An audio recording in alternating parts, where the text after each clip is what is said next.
Have you ever stopped to think about why someone who deeply loves their family can live so far away from them? Not for lack of feeling, not out of selfishness, but for something that goes much deeper than any superficial explanation can reach. There's a pattern in Scorpio that most people call coldness, that family calls ingratitude, that Scorpio themselves sometimes calls a flaw. And this pattern has a name, it has a structure, it has an internal logic that when you finally understand it, completely transforms how you see yourself and how you see the people you love. Because Scorpio's detachment doesn't stem from where most people think. It doesn't come from hatred, indifference, or the coldness that the world so often associates with this sign. It stems from something almost impossible to admit, a love so intense, so unfiltered, so unprotected, that the only way out the system finds is to create distance before proximity destroys what is still whole. This isn't logical, but it's real, and if you're a Scorpio, or if you love someone of that sign, you'll recognize every word that follows in a way that will make sense for the first time. This video won't give you quick answers, it will give you something rarer. The complete framework of why this happens, the 5 real psychological patterns, and what, after understanding all of this, you can choose to do with it. Stay until the end. Something inside you will make sense in a way it never has before. This is what happens inside any Scorpio when they are in a room with their family gathered together. Christmas, a birthday. The setting doesn't matter. What matters is that feeling that's hard to name, but that any Scorpio recognizes immediately. It's a kind of silent warning, as if something inside were saying, "Be careful," not exactly out of fear, not necessarily out of anger, but with a low-level vigilance that consumes energy all the time. The question that no one asks aloud but that lingers in the air is, how far can I be myself here? And the answer most of the time is, not really. This doesn't mean that Scorpio's family is toxic. It can be a loving and present family, but even in that case, there's something in the family dynamic that directly conflicts with what Scorpio needs to feel whole. And this conflict isn't small, it's structural. The first psychological pattern that produces this detachment has to do with something Scorpio rarely admits. They feel too much, much more than they show. The image the world has is of someone controlled, intense, impenetrable. This image is not false. It's real, but it's the outer layer. Inside, there is a sensitivity that functions as an instrument of extremely high precision, capturing frequencies that most people don't even realize are in the air. A word in the wrong tone. A silence that lasted a second longer, an almost imperceptible change in someone's expression. Scorpio registers everything, not because they choose to, because they can't help but register it. Within a familiar environment, where stories are old and roles are crystallized, this sensitivity becomes even more acute. Because it's not just the present being processed, it's the present plus the past, plus the memory of that time that person said that in that tone. Imagine a thin glass aquarium. From the outside it looks solid, but any pressure in the wrong place cracks it. Inside the home, the pressures are constant, not out of malice, but out of familiarity. Family touches the most sensitive places precisely because they know them, or because you think you know them. And here begins the second pattern. There's one thing Scorpio doesn't tolerate, and which appears almost inevitably within a family structure: the feeling of being controlled, of having their autonomy questioned, of needing to justify themselves, to fit into a version of themselves they didn't choose. And that's exactly where something gets stuck. Because Scorpio can endure a lot. Loneliness, conflict, distance, but it can't stand feeling like it needs to be who others have decided it is. It was while searching for answers to this that I found this digital book, The Divine Path That Guides Your Zodiac Sign to a Life of Purpose. It's not self-help with ready-made formulas. It's a book that goes deep, that treats Scorpio with the complexity that this sign truly possesses. It talks about the deepest patterns that shape how Scorpio relates, how it protects what is its own, how it carries the weight of feeling what others can barely name. Without simplifying, without romanticizing, without treating detachment as a character flaw, you are now at a specific moment. You have just recognized something in yourself, or in someone you love, that has probably remained unnamed for a long time. This recognition is still active within you, and it is precisely in this state that this book makes the most sense. Not as a theory, but as a mirror. As something that finally speaks aloud what you have felt for years without being able to articulate. The link is in the first pinned comment, but be aware, this content may be taken down. Click now and download your copy. And before we continue, tell me in the comments, have you ever needed to distance yourself from a family member not because you stopped loving them, but because staying close was costing you parts of yourself that you couldn't let go of? Write it down. This exercise is more powerful than it seems. Back to where we were. There's a dynamic within families that functions like an invisible court. There's no judge with a gavel, no defendant sitting in a chair, but the sentences exist.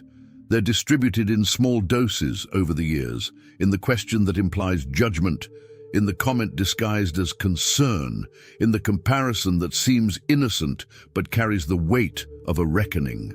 And Scorpio, with that sensitivity of a precision instrument, captures each of these doses with a clarity that others rarely possess. What does this produce? Not necessarily immediate revolt. It produces something quieter and more lasting, the internal decision not to expose oneself, not to bring into the home the parts that truly matter, the real projects, the real fears, the unanswered questions. Because if these sensitive spaces appear, they become targets, not out of malice, out of familiarity, out of that belief that whoever has known you forever has the right to have an opinion on everything. Imagine a bird that was raised in a cage, not a cruel cage, a careful cage, with clean water and regular food. But when it is released, something remains. It can't stray too far from the window, not by conscious choice. Because the open space still feels wrong, still feels dangerous, still doesn't feel completely its own. Scorpions within the family dynamic often operate this way, even as adults, even when independent, even when no longer dependent on anything from that environment. Vigilance remains. The low-level alert continues to be active, and that consumes energy, a lot of energy that Scorpio could be using to build, to create, to delve into the things that truly matter to them. Instead, a considerable portion of that energy goes into managing how much of themselves is safe to reveal in each family interaction. That's why after a visit to family, even a quiet one without open conflict, Scorpio often leaves exhausted. Not because something dramatic happened, but because remaining in a state of constant vigilance, even if silent, is work. It's invisible effort, and invisible doesn't mean small. The third pattern goes even deeper, because Scorpio doesn't just feel intensely, Scorpio records, with a precision that sometimes seems unfair to others and sometimes unfair to Scorpio itself. Every betrayal has a date. Every broken promise has context. Every moment when someone should have been different and wasn't is filed away. It's not necessarily resentment. It's a highly accurate emotional memory. It's as if there's a dead file inside Scorpio that's never completely closed. You can go years without opening a particular drawer, but it's still there. And anything that resonates with what's in it, a tone of voice, a phrase, a similar situation, automatically opens the drawer. Within a familiar environment where patterns have been repeated for decades, these drawers frequently open. Not because Scorpio wants to stay in the past, but because the present continues to generate material that resonates with them. And here, a question arises that lingers. Is this archive a prison or a form of protection. Because it has two sides.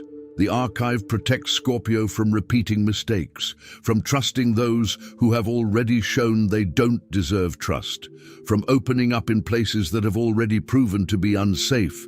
But at the same time, the archive can keep Scorpio trapped in an old version of a person, seeing who someone was instead of who that person is trying to be now.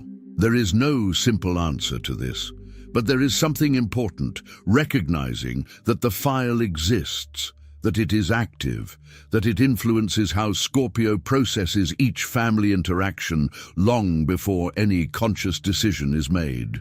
The book I mentioned earlier, The Divine Path That Guides Your Zodiac Sign to a Life of Purpose, has an entire chapter dedicated to this emotional memory mechanism in Scorpio. Not to say you need to erase the file, because that's neither possible nor desirable, but to understand how it works, how it formed, and how you can have a more conscious relationship with it instead of being governed by it without realizing it. The link is in the first pinned comment. The last copies are running out.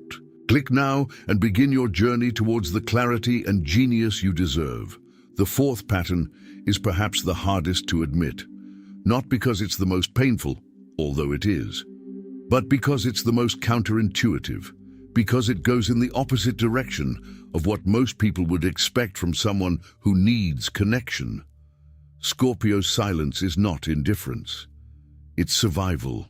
There is a type of retreat that Scorpio needs, a dive inward, a period of silence and seclusion that has nothing to do with punishing those around them. It has to do with recharging something that is depleted when Scorpio stays too long on the surface. Constant interactions, questions that demand explanations, dynamics that require emotional performance.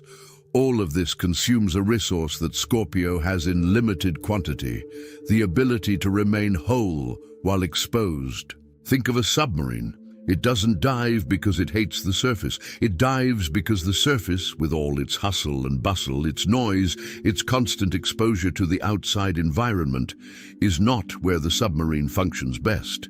It needs the bottom. It needs the controlled pressure, the silence of the depths, the isolation that allows all systems to operate without interference. And when it returns to the surface, it returns recharged. It returns functional. Scorpio operates like this. Withdrawal is not abandonment, it's maintenance. It's the only way they know to avoid losing themselves amidst the demands of others. The problem is that the family rarely interprets this silence in that way. The family reads the withdrawal as rejection, as a sign that something is wrong, as punishment. And then they start pressuring Scorpio to come back, explain, open up. And this pressure, well-intentioned, often born of genuine love, produces the opposite effect. It deepens the estrangement because it confirms that the space Scorpio needs will not be respected there. The message that comes across is not, "We want you back." It's, "We can't bear that you need something we can't control." It's a silent cycle. And like all cycles, it feeds on itself long enough to seem like a sentence. Now we come to the fifth pattern, and this is the deepest of them all. What makes this pattern especially intense is that it has to do with something Scorpio rarely confesses, not even to themselves: the fear of being seen at the source. The Scorpio family knows something that practically no one else knows, the version before the transformation, before the well-constructed mask, before the power, the depth, the emotional intelligence that Scorpio has developed over the years. The family knows the raw block of marble, the sculpture before it was carved. And for Scorpio, who invests so much in transforming themselves, in evolving, in leaving behind old versions of themselves, this memory that the family carries can be the most threatening thing that exists. Not necessarily because the family uses this as a weapon, but because the mere existence of this knowledge puts Scorpio in a vulnerable position that he rarely chooses to be in. The family can, at any moment, point to who he was. You can unintentionally treat who he is today as if he were the same person from 15 years ago. You can invoke versions that Scorpio has spent years deconstructing and do so with complete conviction because for them, that version is real. It's the one they knew. It's the one they hold on to. The book mentioned at the beginning of this video, The Divine Path That Guides Your Zodiac Sign to a Life of Purpose, addresses exactly this dimension of Scorpio, the need to control one's own narrative, to be seen for who they chose to become, and not for what others decided they are, not as an escape from oneself, but as a legitimate right of anyone who has gone through the real work of transforming themselves. If you feel that your family sees you through an old mirror that no longer reflects who you are, this book will make sense in a way that few things do. The link is in the first pinned comment. The last copies are running out. Click now and begin your journey towards the clarity and genius you deserve. And so we arrive at the central paradox. What unites all 5 of these patterns, what makes them parts of the same structure rather than separate problems, is this: the more Scorpio loves someone, the greater the perceived danger of that person. It's not logical, but it's real. When the connection is superficial, Scorpio manages it with relative ease. They maintain a safe distance, control how much they reveal, and remain in the role of observer rather than observer. But when the connection is deep, when there's history, when there's real love, when there's the kind of intimacy that only time creates, the potential exposure becomes enormous. And for someone shaped by the experience that intimacy can be used against you, this exposure is uncomfortable. It's a low-frequency, high-persistence threat. Think of 2 magnets. When the right poles meet, attraction is inevitable. They unite effortlessly. But when the wrong poles get too close, repulsion increases proportionally to the proximity. The closer they are, the stronger the force pushing them away. With Scorpio and the people they love most, it sometimes works like that. Not because love doesn't exist, but because love activates the deepest protective mechanisms, and these mechanisms produce distance as an automatic response. The family, without understanding this mechanism, interprets the distance as a sign that love has diminished. Scorpio, unable to explain the mechanism, also begins to believe this sometimes, and the 2 sides remain separated by something that neither of them intentionally created, and which, for that very reason, neither of them knows exactly how to undo. The paradox persists because it has never been named, and what has no name cannot be confronted head-on. But here's what changes when you understand all of this. It's not the behavior, at least not immediately. What changes is the narrative. Scorpio stops seeing themselves as someone incapable of belonging, incapable of sustaining bonds, incapable of being part of something without destroying it.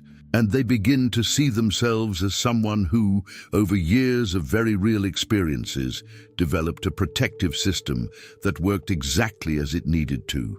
That exacted a high price. That created distances that hurt. But that worked. And systems that have been learned can be revised.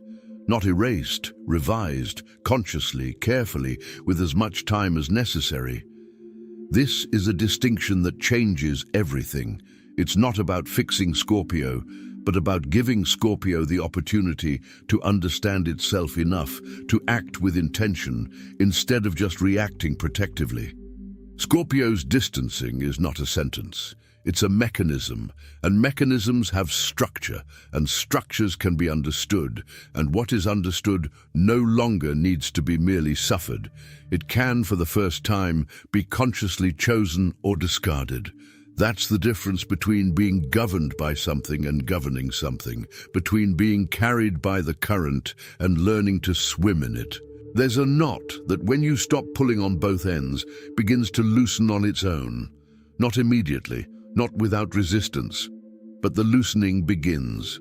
And sometimes that's enough for something new to become possible, not a forced version of rapprochement, not a superficial reconciliation, but a genuinely chosen relationship that exists only because you decided it's worth the emotional cost it demands. Scorpio isn't about escapism, it's about depth. And depth, by definition, demands that you go deep. Deep enough to find what's at the root of things, not just what appears on the surface. Distance from family seen this way isn't Scorpio's problem. It's a symptom of something Scorpio carries with a seriousness that very few people can sustain, the refusal to live on the surface of themselves. No sign experiences this tension between belonging and self-preservation more intensely, and perhaps it is precisely this permanent tension, this magnetic field between the need for connection and the need for integrity, that makes Scorpio such a unique being, so difficult to understand from the outside, and so recognizable from within. And that, ultimately, is exactly what makes Scorpio who he is.